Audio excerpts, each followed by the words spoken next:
আমাদের চিন্তাটাকে আগে আল্লাহমুখী করতে হবে। আল্লাহ কনসিয়াসনেস, তাকওয়া মনের মধ্যে ঢুকানো, যে আল্লাহ আছেন আমার সাথে, আল্লাহ আমাকে দেখছেন, আমার কথা শুনছেন, আমার জীবনের সবগুলো ডিপার্টমেন্ট আমি আল্লাহ ভীতি দিয়ে ঢেলে সাজাবো ইনশাআল্লাহ। তাহলে আল্লাহ পাক বেহিসাব রিজিক দেবেন ইনশাআল্লাহ। পরিবারে প্রত্যেক সদস্যকে নামাজি হইতেই হবে, মাস্ট। নামাজ নাই ইসলাম নাই, সোজা কথা।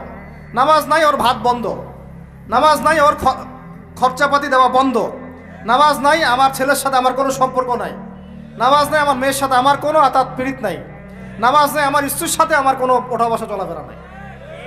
একদম কঠোর হয়ে যান। পরিবার আপনি কর্তা, আপনার এক কথায় পরিবার চলবে, এক কথায় উঠবে, এক কথায় বসবে ইনশাআল্লাহ। পরিবারের কর্তা আপনি, এক কথায় পরিবার উঠবে, এক কথায় বসবে। আমি আমার স্ত্রীকে পর্দায় রাখবো, কোনো মায়ের বেটার ক্ষমতা আছে ওকে বেপর্দায় বাইরে বের করবে? ও যদি বের হয় ওর সাথে আমি সম্পর্কই রাখবো না, তালাক দিয়ে রেখে দিব, শেষ।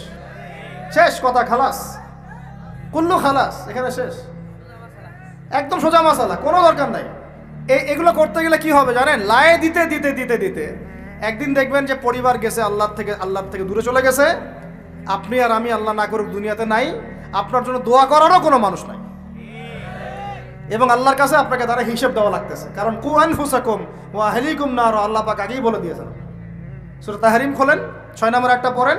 আল্লাহ পাক বলছেন ইয়া আইয়ুহাল্লাযীনা আমানু কু আনফুসাকুম, নিজে বাঁচো জাহান্নামের আগুন থেকে, ওয়া আহলিকুম নার, তোমার পরিবারকে জাহান্নামের আগুন থেকে বাঁচাও। তাহলে তাকওয়ার শিক্ষাটাকে শুধু এই 24 ঘন্টা রোজার মধ্যেই রাখবো, না আমার শিক্ষা পরিবারের মধ্যেও থাকবে? থাকবে তো ইনশাআল্লাহ। পরিবারের সবাই 5 ওয়াক্ত নামাজি হবে তো ইনশাআল্লাহ। পরিবারে কে বেপর্দায় চলবে? কোনো সুযোগ দিবেন? পরিবারে বরং কোরআন শিক্ষা বাধ্যতামূলক করবেন। পরিবারে প্রত্যেক সদস্যের কোরআন শিক্ষা বাধ্যতামূলক। এখানে কি সরকার এসে ধরে নিয়ে যাবে আপনাকে? কে মামলা দিবে?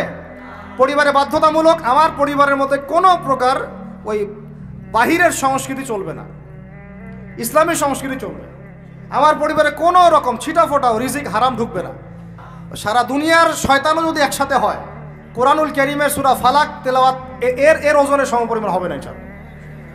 আপনি পড়বেন কুল আউযু বিরাব্বিল ফালাক মিন শাররি মা খালাক ওয়া মিন শাররি গাসিকিন ইযা ওয়াকাব ওয়া মিন শাররিন নাফফাথাতি ফিল উকাদ ওয়া মিন শাররি হাসিদিন ইযা হাসাদ। দেখবেন সব কেটে গেছে ইনশাআল্লাহ, কিচ্ছু করতে পারবেন না।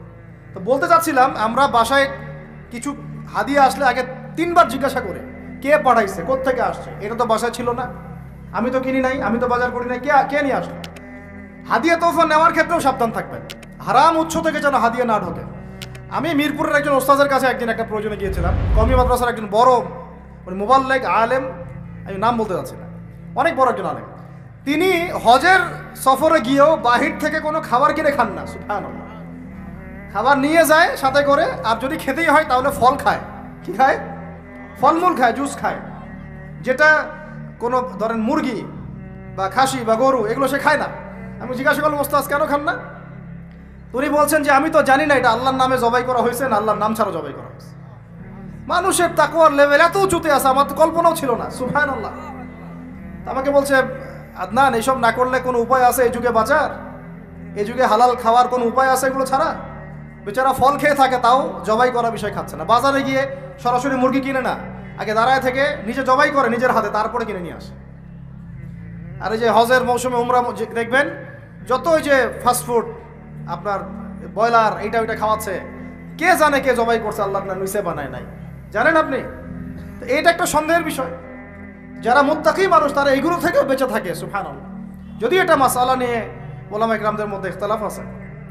আমি বলতে চাচ্ছি, উনার একটা মিসাল দিলাম যে এরকমও তাকওয়াবান মানুষ বাংলাদেশে আছে, যে একটা খাবার মুখে ঢুকাবে তার আগে জিজ্ঞাসা করে এই খাবারটা আসছে কোত্থেকে। তা আমরা পরিবারের মধ্যে কি হারাম ঢুকাবো ভাই? তওবা করা যায় যে আমরা জীবনে কোনোদিন সুদ খাবো না ইনশাআল্লাহ। বিশ্বাস করেন 16 কোটি জনগণ যদি খাস তওবা করে খালি যে আমরা সুদের সাথে কোনো সম্পর্ক রাখবো না, সুদ খাবো না, সুদ দিব না, সুদের সাক্ষীও থাকবো না, সুদ লিখেও রাখবো না। সুদের সাথে সম্পৃক্ত 4 শ্রেণীর মানুষ যাদেরকে আল্লাহর রাসূল সাল্লাল্লাহু আলাইহি ওয়াসাল্লাম লাআনত করেছেন, আমরা এদের সাথে কোনো সম্পর্ক রাখবো না। এইটা যদি মানুষ শপথ করতে পারে, যত রকম সুদী এনজিও আছে লেজ গুটায় পশ্চিমে পালায় যাবে ইনশাআল্লাহ। যেখান থেকে আসছে ওখানে পালায় যাবে। কিন্তু দুর্ভাগ্যজনক হচ্ছে আমরা নিজেরাই এই সুদের সাথে সম্পৃক্ত হয়ে গেছি। ঘরে ঘরে সুদ ঢুকে গেছে, কেউ এটাকে হারাম মনেই করতেছি না। আল্লাহ পাক যেটাকে বলছেন যে যেটা করলে আল্লাহর সাথে যুদ্ধ করা হয়, নবীর সাথে যুদ্ধ করা হয়, আমরা এখন বেশিরভাগ মানুষ আল্লাহর সাথে যুদ্ধ করছি, নবীর সাথে যুদ্ধ করছি। 36 বার করে জেনা করতেছি, 1 দিরহাম সুদ খাওয়ার বদৌলতে মায়ের সাথে জেনা করতেছি। আপনাদেরকে কল্পনা করতে বলছিলাম, কেউ কি কল্পনাও করতে পারবেন মায়ের সাথে কেউ এরকম কাজ করতেছে? নাউজুবিল্লাহ, পারবে? বলেন। কিন্তু আমরা এই কাজগুলো করতেছি। সুদ মানেই মায়ের সাথে জেনা করা। যুবক ভাইদেরকে বলতেছি, রিজিক আল্লাহ দিবে ইনশাআল্লাহ। কে দিবে? রিজিকের ফয়সালা জমিনে হয় না, হয় আসমানে। আপনার কয়টা বাচ্চা হবে, কার সাথে আপনার মানে বিবাহ হবে, কত বছর আমরা পৃথিবীতে থাকবো, কি খাবো না খাবো, মানে আমার এলেমও কিন্তু রিজিকের অন্তর্ভুক্ত। দিনের খেদমতে আমরা কতটুকু কি করতে পারবো, সব তাকদিরে লেখা হয়ে গেছে আমাদের সৃষ্টির 50,000 বছর আগে। কত বছর আগে? ব্যাস। এটা দুনিয়াতে রিজিক লেখা হচ্ছে না, আসমানে রিজিক হচ্ছে, আসমানে। আমাদের আরেকটা জীবন আছে, সাংস্কৃতিক জীবন। কি জীবন? এখানে পুরা সব ইহুদি খ্রিস্টান আর মুশরিকদের সংস্কৃতি দিয়ে আমরা এখন চলতেছি। একটু আমার কথা মন খারাপ করেন না, আজকের পর থেকে দাড়িতে হাত লাগাবো না। কেন লাগাবেন না? এটা যদি আপনি এভাবে ছিলে ফেলেন, মনে রাখবেন এটা নবীর সুন্নতকে আপনি জবাই করতেছেন। কি করতেছেন? করবেন না আপনি। এর জন্য আপনার রিজিক বন্ধ হয়ে যাবে না, রিজিক আরো বাড়বে ইনশাল্লাহ। রিজিক আপনার বস দেয় না, রিজিক আপনার চাকরি ক্ষেত্রের বস দেয় না, রিজিক আপনার ওই এমডি স্যার দেয় না। ওই এমডি স্যারের মতো কোটি কোটি এমডি স্যারকে খাওয়ান আল্লাহ পাক। কথা বুঝতে পারেন নাই? যদি বলে দাঁড়িয়ে রাখলে চাকরি হবে না, আপনি বলবেন এই চাকরির আমার দরকার নাই, আমি শশা বিক্রি করে খাবো, আমি মুদির দোকানদারি করে খাবো, আমি ছোট্ট উদ্যোক্তা হয়ে খাবো, তাও ভালো, দাড়ি তাও শেভ করবো না ইনশাআল্লাহ। যেতে পারছি কথা? আমি রিজিক আল্লাহ পাক দিবেন ইনশাআল্লাহ। তাওয়াক্কুল করেন, আল্লাহ পাক পাখিদেরকে যেমন করে খাওয়ায় আপনাকে খাওয়াবেন ইনশাআল্লাহ। খাওয়াবেন না ইনশাআল্লাহ? আমাকে বলেন, এই সমুদ্রের নিচে কত প্রাণী আছে কেউ জানে? আচ্ছা, ওদেরকে ঘুষ খাওয়া লাগে, সুদ খাওয়া লাগে, ওদেরকে আল্লাহ বিরোধী কোনো কাজ করা লাগে? কে রিজিক দেয়? এই জমিনের মধ্যে কত প্রাণী আছে আমরা বাদ দিয়ে, মানুষকে বাদ দেন, অন্য কত মাখলুক আছে, লাখ লাখ কোটি কোটি আছে না? ওরা কি সুদ খায়, ঘুষ খায়, দুর্নীতি করে, মানুষের সম্পদ আত্মসাৎ করে? ওদেরকে কে খাওয়ায়? শুধু মানুষ আর জিন, এই দুইটা জাতি আছে যারা নিজেদেরকে মনে করে আমরাই রিজিকের মালিক। নাউজুবিল্লাহ। না মনে করলে তো আপনি ভয় করতেন না। আপনি মনে করতেছেন ভিতর থেকে যে আমি যদি এটা রাখি তাহলে আমার চাকরি চলে যাবে গা, আর চাকরি চলে গেলে আমার তো আর বউ বাচ্চা খাইতে পারবে না, মানে বউ বাচ্চার খাওয়ারের দায়িত্ব মনে হয় আপনার নিজের। মনে করেন আল্লাহ না করুক, কথার কথা মনে করেন আল্লাহ না করুক যে বাংলাদেশে বড় কিছু হয়ে গেছে, বাংলাদেশ থেকে ধরেন 5 কোটি মানুষ নাই, গায়েব হইতে পারে না? পারে না। ওই যে যারা ওখানে 5 তলা 6 তলায় গিয়েছিল খাবার খাইতে, ওরা কি জানতো যে এরপরে এখানে পুরো মরতে হবে? জানতো? তো হঠাৎ করে আল্লাহর গজব আসতে পারে না? আর গজব ডাকার তো সব পদ্ধতি আমরা এখন অবলম্বন করে ফেলছি। গজব আসে শিরকের কারণে, শিরক দিয়ে ভর্তি হয়ে গেছে। গজব আসে হচ্ছে সুদের কারণে, সুদ দিয়ে ভর্তি হয়ে গেছে। গজব আসে হচ্ছে বেহায়াপনার কারণে, বেলাল্লাপনা, বেহায়াপনা, মানে পর্নোগ্রাফি, জেনা, ব্যভিচার ভর্তি হয় নাই? মেয়েরা ছেলেদের পোশাক পরে হাঁটতেছে রাস্তাঘাটে, ঘুরতেছে না? হায়া লজ্জা সব উঠে গেছে। তারপরে গান বাজনা বাদ্যযন্ত্র, এটা গজব নাজিলের কারণ, বাড়ছে না? কিছু বলতে গেলে আপনাকে শাসাই দিবে উল্টা, আপনাকে শাসাই দিবে, এরকম একটা অবস্থা। তারপরে একটা হচ্ছে গজব নাজিল হওয়ার, সেটা মাপে কম দেওয়া, ওই কমে শুআইবের মতো মানুষের সম্পদ অন্যায়ভাবে ঠকায় খাইতো। এগুলো আমরা করি না? মানে শিরক, কুফরি, কেবর, অহংকার, জেনা, ব্যভিচার, মদ পান, সুদ, এগুলো আমাদের মধ্যে ছড়াই গেছে না যায় নাই? এমনকি সমকামিতাও তো ছড়ায় নাই? এখন আবার লিঙ্গ পরিবর্তন করে মানুষ ট্রান্সজেন্ডার হইতাছে, ইত্যাদি ইত্যাদি, নাউজুবিল্লাহ। আর আল্লাহ পাকের বিধান, কোরআন বাদ দিয়ে তো তাগুতি বিধান চলতেই আছে না? এগুলোতে আল্লাহ পাকের শাস্তি কত কাছে মনে হয় আপনাদের? যে কোনো সময় আসতে পারে না? ওইটাই বলছিলাম, মনে করেন যে বাংলাদেশের 5 কোটি মানুষ নাই, ভূমিকম্পে ধ্বংস হয়ে গেছে, অথবা মনে করেন গজবে ধ্বংস হয়েছে, অথবা অন্য কিছু, নাউজুবিল্লাহ।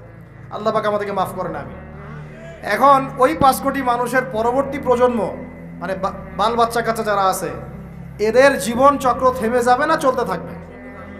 বলেন, পৃথিবীর ঘূর্ণন থেমে যাবে না চলতে থাকবে? সময় থেমে যাবে না চলতে থাকবে? তাহলে আমরা কেন চিন্তা করি যে আমরা ছাড়া আমাদের পরিবার চলবে না? হ্যাঁ, আমরা এই হারাম চাকরি না করলে আমার পরিবার খাইতে পারবে না, আমি সুদ না খাইলে আমার পরিবার চলবে না, আমি সমিতিতে নাম না লেখাইলে আমার বাল বাচ্চার বেতন দিতে পারবো না। কেন চিন্তা করি এভাবে? আমার কথায় কি যুক্তি আছে না নাই? একটু হলেও তো আছে নাকি? আমরা যদি কেউ না থাকি আমাদের পরিবার চলবে না? চলবে। আমার আব্বা মারা গেছেন আমার বয়স যখন 5.5 কি 6 বছর, আমার ঠিক মনেও নাই স্মৃতিতে, 5.5 কি 6 বছর। এরকম অনেকেই আছেন ছোটবেলায় বাবা, আমাদের নবী সাল্লাল্লাহু আলাইহি ওয়াসাল্লাম তো বাবা জন্মের আগেই ইন্তেকাল করছেন, করেন নাই? তো যখন আমার আব্বাদের জেনারেশন জীবিত ছিল তখন তারা চিন্তা করতো আমাদের ছেলেরা কিভাবে খাবে, কি পড়বে, কোন বাসায় থাকবে, কি করবে, চিন্তা করতো না? এখন যে আমি ধরেন 26 বছর থেকে আমি এতিম অবস্থায় আছি, মনে করেন কত বছর, 26 বছর হয়ে গেছে। 26 বছর আমি চলি নাই, খাই নাই, কাপড় পরি নাই, পড়াশোনা করি নাই, আজকে আপনাদের সামনে বসে আছি না।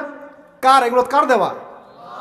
তাহলে আমাদের চিন্তাটাকে আগে আল্লাহমুখী করতে হবে, যে আল্লাহ কনসিয়াসনেস, তাকওয়া মনের মধ্যে ঢুকানো, যে আল্লাহ আছেন আমার সাথে, আল্লাহ আমাকে দেখছেন, আমার কথা শুনছেন, আমার জীবনের সবগুলো ডিপার্টমেন্ট আমি আল্লাহ ভীতি দিয়ে ঢেলে সাজাবো ইনশাআল্লাহ।